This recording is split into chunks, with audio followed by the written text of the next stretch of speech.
Semalam 26 April merupakan sambutan Hari Intelek Sedunia. Apabila kita bercakap mengenai harta intelek, sayangnya ramai yang masih tidak syakna mengenai kepentingan harta intelek. Sebab itulah kita boleh lihat di media sosial ramai pengusaha-pengusaha kecil sederhana ini mengeluh apabila harta ataupun karya mereka diciplak ataupun ditiru, khususnya daripada syarikat-syarikat yang besar. Jadi inilah sebenarnya betapa pentingnya keperluan harta intelek ini dan juga bagaimana kuasa jenama harta intelek dapat membantu usahawan kecil. Kita bersama dengan dua tetamu di studio untuk mengupas mengenai kuasa jenama harta intelek. Di sebelah sana kita ada Profesor Madya Dr. Wan Nurhayati Wan Abdul Rahman, Timbalan Pengarah Putra Sains Park Universiti Putra Malaysia, dan juga Dr. Suraya Ismail, Pengerusi Pertubuhan Pembangunan Tenaga Mahir. Assalamualaikum, selamat pagi. Waalaikumsalam, selamat pagi. Ya, selamat pagi. Okey, semalam kita menyambut Harta Intelek Sedunia 26 April, tapi sebenarnya masih ramai tidak syakna dan tidak mengetahui mengenai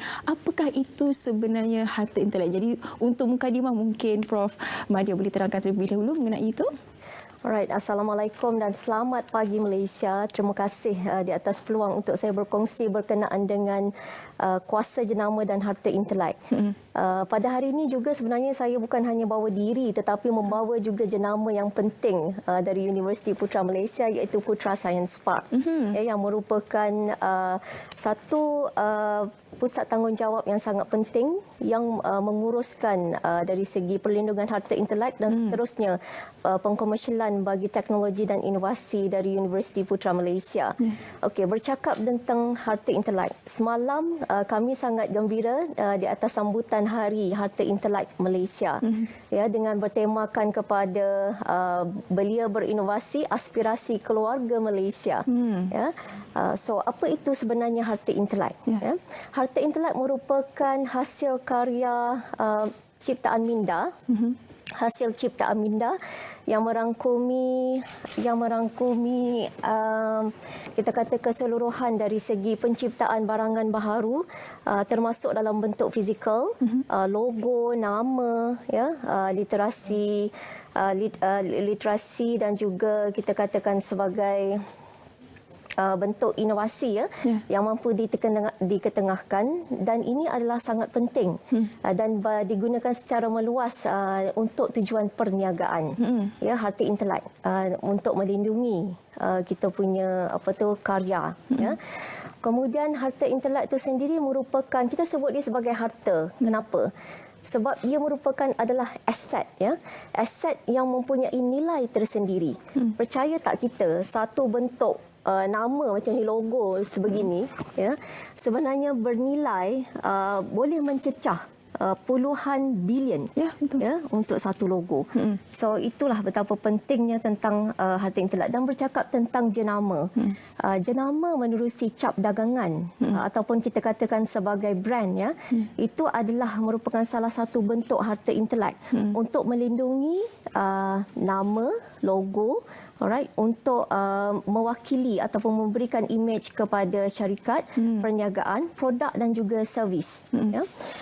So bila kita berkata begitu, kuasa, ya, bercakap tentang kuasa jenama ni adalah kita kata aset tadi, dia adalah mewakili ataupun memberikan identiti, ya, identiti kepada produk ataupun servis organisasi tadi yang kita sebutkan sebentar tadi.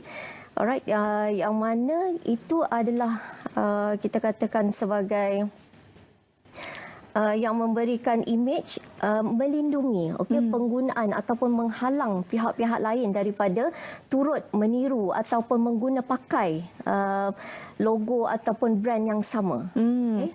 So sangat penting, and then ianya juga adalah untuk kita katakan sebagai selain daripada mengelakkan ditiru, juga memberikan pengiktirafan, ya, kepada produk dan servis tadi untuk menarik, memberikan keyakinan kepada pihak pelabur dan juga pengguna, right, tentang brand ataupun jenama itu sendiri. Dan yang lebih penting berkaitan dengan kuasa jenama ini juga melalui perlindungan harta intelek, Ianya dapat melindungi sesuatu jenama itu dari segi perundangan. Baik. Right, dari segi Seperti mana yang Prof. Madia terangkan tadi, Dr. Suraya selaku pengerusi Pertubuhan Pembangunan Tenaga Mahir, bagaimana sebenarnya memandang harta intelek ini dan juga kepentingannya kepada pengusaha-pengusaha di luar sana? Sebab kalau kita boleh lihat, ada pengusaha yang mengeluh di media sosial hasil karya seperti mana Prof. Madia katakan tadi, diciplak, ditiru, diambil hasil kerja mereka, tapi kesudahannya ke mana? Jadi bagaimana sebenarnya kepentingan harta intelek ini? Sebenarnya kepentingan harta intelek ini memang sangat-sangat diperlukan, ya. Terutama bagi usahawan-usahawan yang baru ataupun usahawan-usahawan yang dah meningkat. Sebab jenama mereka akan ditiru oleh sesuatu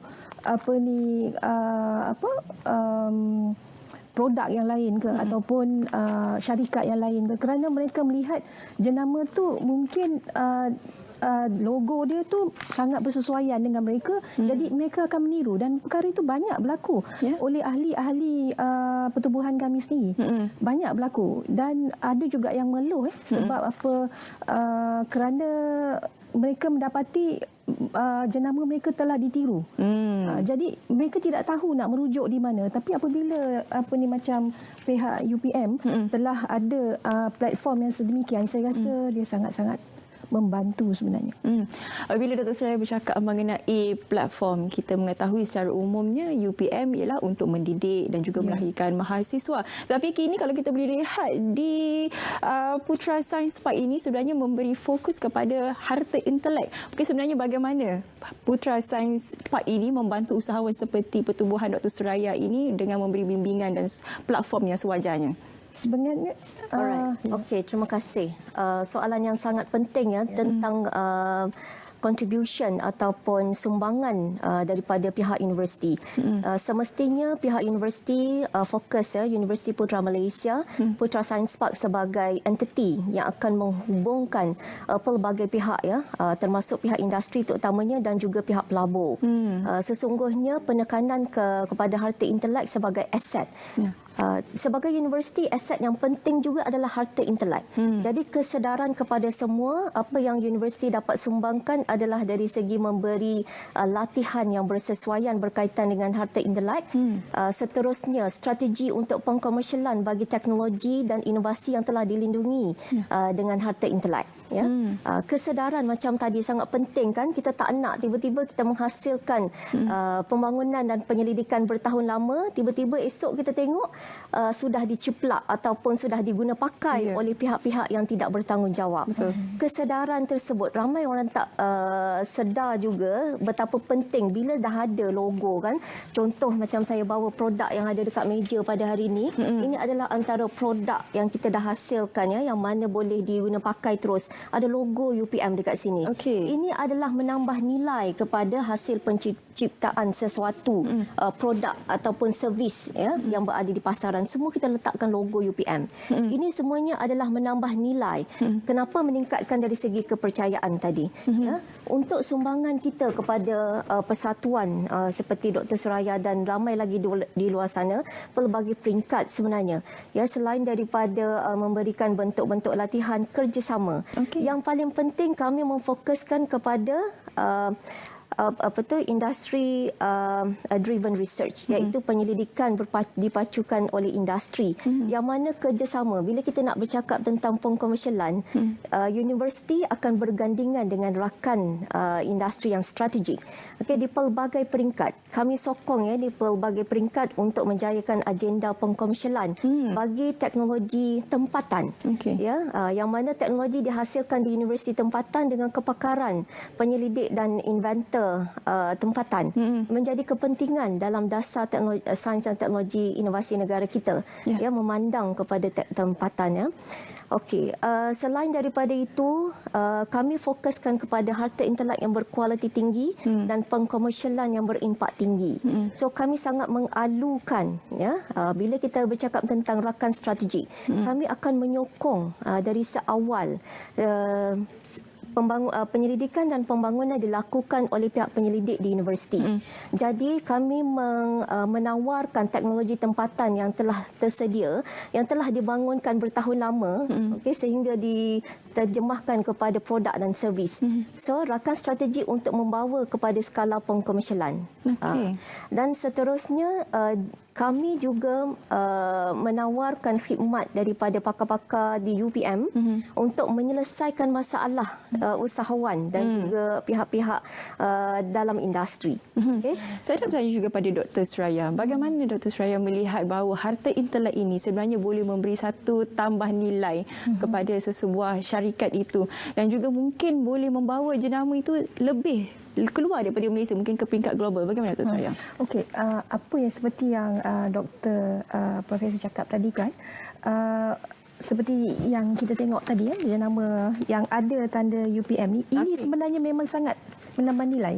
Yang ini. Okey, let's say lah kalaulah perniagaan tu baru berusia 1 tahun. Okey, 1 tahun.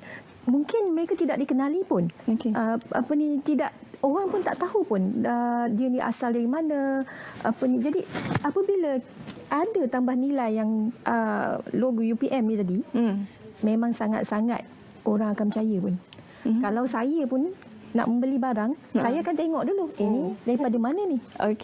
Saya akan tengok dulu. So saya rasa memang sangat-sangat bernilai dan saya harap sangat banyak lagi universiti-universiti yang membantu untuk membantu usahawan-usahawan lebih-lebih lagi dalam bidang penjenayaan. Menambah nilai kan, menghasilkan sesuatu yang lestari dari segi meningkatkan kesejahteraan, kualiti kehidupan berasaskan betul-betul produk dan servis yang ada. Kita kata tahu asal usulnya daripada mana, apa yang digunakan, apa yang telah dilakukan dari segi penyelidikannya sehingga terhasilnya sesuatu yang sangat berbeza. Doktor, Prof. Madya, saya ada soalan mengenai itu benda ini kerana ada satu stigma yang mengatakan bahawa seperti contohlah shop dagangan ataupun harta intelek ini dikatakan dia tidaklah melambangkan kualiti sesuatu produk. Dia hanyalah seperti kalau dah tak ada orang lain buat, itu hak milik kita semata-mata supaya tidak ada orang lain tiru. Bagaimana Prof. Madya, Doktor? Alright. Fakta tu tidak tepat ya. Harta intelek semestinya menitik beratkan tentang keaslian sesuatu ciptaan minda tadi. Dan semestinya kualiti disebabkan tahap kesediaan sesuatu hasil ciptaan yang dihasilkan itu, dia mesti ada matlamat dia adalah menjadi satu yang sangat bermanfaat. Jadi hasil contoh ya penyelidikan dan pembangunan di peringkat universiti mana menitik beratkan kualiti bila kita melindungi dengan harta intelek sebab kita nak bawa dia pergi ke tahap yang lebih jauh iaitu menerusi pengkomersialan bukan hanya di pasaran tempatan juga antarabangsa. Jadi dari segi pematuhan standard ataupun piawaian hijau kepada alam contoh ya dan yang paling penting adalah keberkesanan dari segi apa yang dihasilkan itu dan apa yang dijanjikan tertuliskan diklaim ataupun diwawarkan kepada pengguna maka itulah hasilnya. Dari segi tahap kesediaan teknologi bila kita nak bawa keluar betul tak teknologi itu telah bersedia diterjemahkan kepada inovasi menyelesaikan permasalahan yang sebenar kepada sasaran pengguna di sasaran pasaran yang telah kita kaji kita kaji. So bila kita nak bawa keluar pelbagai usaha telah dilakukan daripada peringkat makmal pada skala makmal kemudian dia jadi satu prototype kita kata prototype awal diuji berkali-kali mendapat kita kata sebagai proof of concept alright di peringkat makmal kemudian diuji dalam persekitaran sebenar kepada pengguna sebenar kita turun padang bukan hanya buat kajian dalam lab melalui inisiatif InnoHub salah satu program di UPM satu lagi sebenarnya jenama dalam UPM kita ada beberapa jenama penting sebenarnya dan semuanya dilindungi dengan trademark. Cakap mengenai dilindungi yang sebenarnya kalau mereka mendaftar di Malaysia hanyalah dilindungi di Malaysia. Kalau Thailand, Filipin mencuri idea itu tidak bersalah dari segi undang-undang sebab kalau nak dilindungi kena kena mendaftar di sana, betul tak Prof Madya Doktor? Alright. Dia bergantung kepada apa jenis harta intelek itu. Okey, tapi untuk jenama tidak ada masalah ya. Perlindungan sebagai branding ataupun cap dagangan tadi, biasa kita nampak dekat nama ataupun logo tu dia tulis TM, trademark, ataupun SM, service mark, dan satu lagi R dalam kurungan. So ini akan melindungi selama 10 tahun ya, dan boleh diperbaharui selepas 10 tahun. Ya. Okey, Dr. Suraya, macam mana sebenarnya program ataupun apa yang perancangan daripada pihak pertubuhan sendiri untuk memperkasakan ahli-ahli pertubuhan dan cakna mengenai harta intelek ini? Sebenarnya kami memang dalam proses untuk nak menjalinkan kerjasama ya. Rakan strategik, maybe if let's say UPM bersetuju untuk nak bersama dengan kami, so memang kami adakan banyak kursus-kursus untuk mencakna kepentingan berkenaan dengan penjenamaan ni supaya usahawan-usahawan di luar sana tidak akan ketinggalan ya untuk mengikuti arus yang teknologi yang terbaru. Betul. Kalau tidak, mereka memang saya rata-rata yang saya melihat ahli-ahli saya yang di kawasan-kawasan kampung lah, mereka ada produk yang baik, yang memang mutu dia memang cantik, tetapi masalah mereka ialah penjenamaan tu tadi.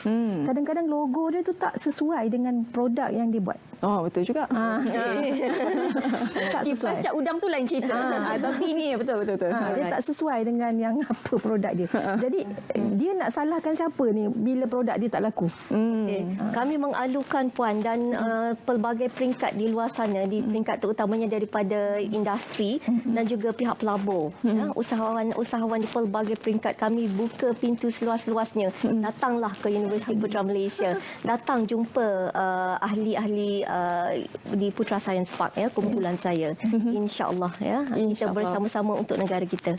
Ini satu inisiatif yang cukup baik daripada pihak Putra Science Park sebenarnya, kerana mereka memang mempunyai kepakaran, dan inilah sebenarnya kerja di Universiti Putra Malaysia untuk memfokuskan kepada hasil kerja supaya mereka dilindungi, dan juga harta intelek ini bagaimana boleh digunakan oleh persatuan atau pertubuhan seperti Dr. Suraya ini untuk meningkatkan lagi kapasiti dan juga untuk menaikkan lagi matlamat, dan juga bagaimana untuk memasarkan di luar negara supaya tidak dicuri tadi, betul. seperti yang dikatakan. Tak tahu nak pasarkan bagaimana ya. Sebenarnya banyak produk-produk diorang yang memang boleh dipasarkan ke luar negara, tapi oleh jenama tak kuat. Betul. Sebab itulah kena berkolaborasi dengan Profesor Madya Doktor. Terima kasih Profesor Madya Doktor Wan Hayati Wak Abdul Rahman, Timbalan Pengarah Putra Science Park Universiti Putra Malaysia, dan juga Dr. Suraya Ismail, Pengerusi Pertubuhan Pembangunan Tenaga Mahir, kerana sudi berkongsi dan kita mengenai harta intelek dan apa kepentingannya sebenarnya kepada industri kita. Terima kasih banyak. Sama-sama.